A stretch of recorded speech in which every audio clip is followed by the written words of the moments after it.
On page 1 of his report, Special Counsel Hur said President Biden, quote, willfully retained and disclosed classified materials after his vice presidency when he was a private citizen.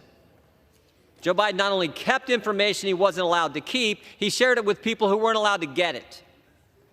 And on page 231, the special counsel told us why President Biden did this.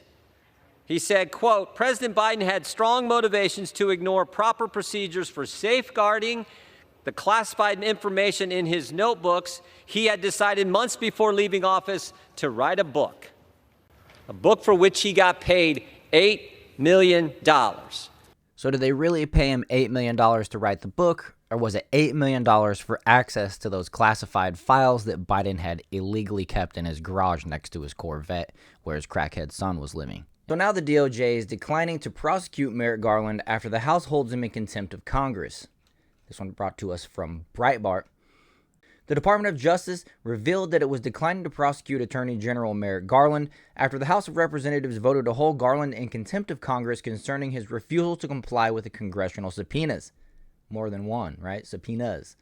In a letter addressed to the House Speaker Mike Johnson on Friday, Carlos Felipe, the Assistant Attorney General, explained that President Joe Biden had asserted executive privilege and directed Garland not to release materials that were subpoenaed by the House Oversight and Accountability Committee and the House Judiciary Committee in February, according to CNN. On Wednesday, the House of Representatives voted 216 to 207 to hold Garland in contempt of Congress for not complying with subpoenas for records including transcripts, notes, videos, and audio files related to Special Counsel Robert Hur's investigation of Biden's willful mishandling of classified information, according to a press release from the House Committee on Oversight and Accountability. That directive was based on a legal opinion from the Department of Justice advising that asserting privilege would be legally proper, the DOJ wrote. The president's directive was issued after the department produced materials responsive to all 4 requests on the committee's subpoenas. The department provided Special Counsel Hur's report with any additional redactions and facilitated his congressional testimony. As Breitbart News previously reported, the audio tapes of Hur's interview with Biden were requested due to the fact that Garland only provided written transcripts that were deemed insufficient after a transcript of Hur's interview with Biden showed he had poor memory. The transcript of Hur's interview with Biden showed that the president could not remember the date his son Beau died or even when he had served as vice president. Most importantly, Republicans wanted the audio tapes of Hur's interview with Biden.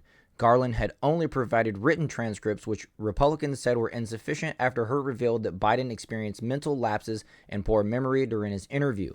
In February, Hur concluded his investigation of Biden's handling of classified information and revealed in a report that he would not be prosecuting Biden due to him being an elderly man with poor memory. That's something we all knew, right? I mean, they knew that when they supposedly elected him and still went ahead and put him in there, right? So the longstanding position of the department is that we will not prosecute an official for contempt of Congress for declining to provide subpoenaed information subject to presidential assertion of executive privilege. And the Attorney General of the United States, Merrick Garland, came before the House Judiciary Committee just a little over a week ago. And in that hearing, a number of questions were asked. And I engaged with the Attorney General. And I asked the Attorney General, did he or did he not claim privilege with respect to the transcripts of the audio recording in question when we were talking about Special Counsel Hur looking into the allegations of the abuse of classified materials by the President of the United States before he was president. And I asked him, and he said, no, we did not claim executive privilege with respect to the transcripts.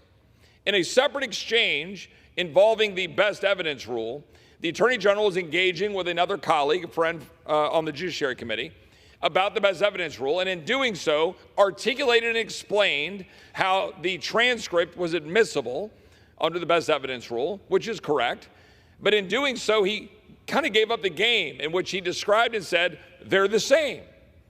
He said to the committee, he said, they're the same. Now, he just told me that they did not claim executive privilege with respect to the transcript. Then he said to all of us, they're the same. The audio recording and the transcript are the same. And then he proceeds to say that he must, in defending the rule of law, claim executive privilege on the actual audio. and then deny the members of Congress the ability in the middle of an impeachment inquiry, duly constituted, voted on by this body on the House floor, an impeachment inquiry, to then deny us the ability to listen to the audio. The fact of the matter is, there's only one reason why the Attorney General would do that. He doesn't want us to hear it. That's why. And there's really only two reasons why that would be the case. Either the transcript doesn't match the audio, or the audio is so bad that he doesn't want us to hear it because Special Counsel Hur put the entirety of his decision not to prosecute, not to pursue, not to go after the President of the United States for abuse of classified materials. He did it entirely on the basis of what we perceive as the demeanor of the president, which only the audio can allow Congress the ability to determine the validity of that determination by the special counsel. The response from the DOJ regarding Garland being held in contempt of Congress comes as Steve Bannon, the former White House chief strategist for former President Donald Trump, whose birthday was yesterday, had been ordered to report to prison on July 1st for a 4-month sentence after he defied a subpoena from the Democrat-ran House committee that was investigating the riot at the Capitol on January 6th, which now Nancy Pelosi takes responsibility of.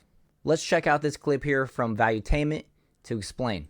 So let's preface what this is, Vinny. Her daughter is in the back seat recording all this. They recorded it. This is all supposed to be like a documentary from her daughter recording, but little did they know that she admits something here at the end of this. Oopsie. Oopsie. We have responsibility, Terry.